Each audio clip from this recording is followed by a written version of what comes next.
I'm Caitlin Berrigan, and my project is called Lessons in Capitalism.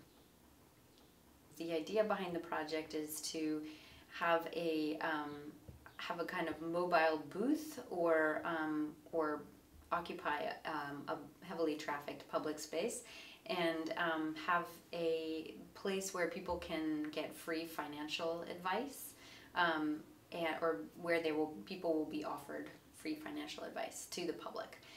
So people can just come up and talk to a professional financial advisor, and the financial advisor will distill a specific question that people might have about their finances that they'd like some guidance on. And then that information will be sent to behind the scenes through pneumatic tubes to the financial advisors. And then the answer will come back on a piece of paper. And the financial advisors will be children between the ages of 6 and 10.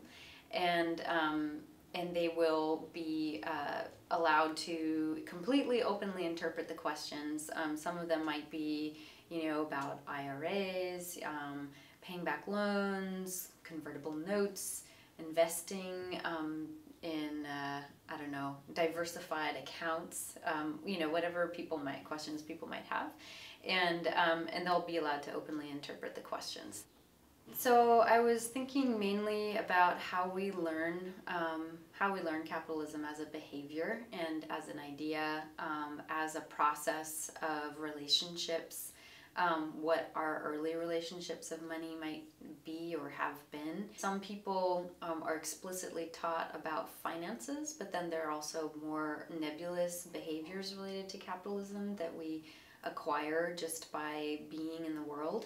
So I was interested in kind of identifying those learned behaviors, and any learned behavior can also be undone or also be examined more closely.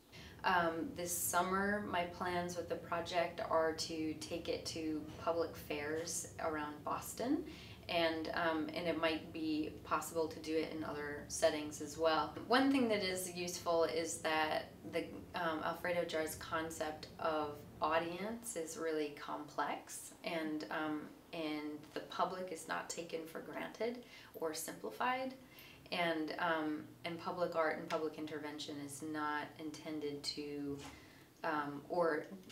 presumably successful when it's watered down or distilled. I think that in a lot of other situations where I've been discussing with public art with people in public interventions, there is this idea that the public is not interested in art, does not have complex thoughts, that you need to be accessible in some way, and that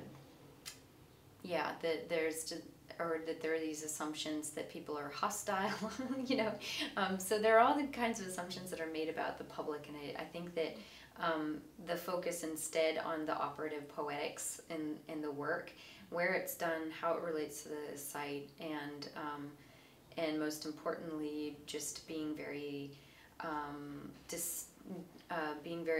focused and direct in the intention of the work is the primary goal, instead of trying to automatically assume what is going to happen with the public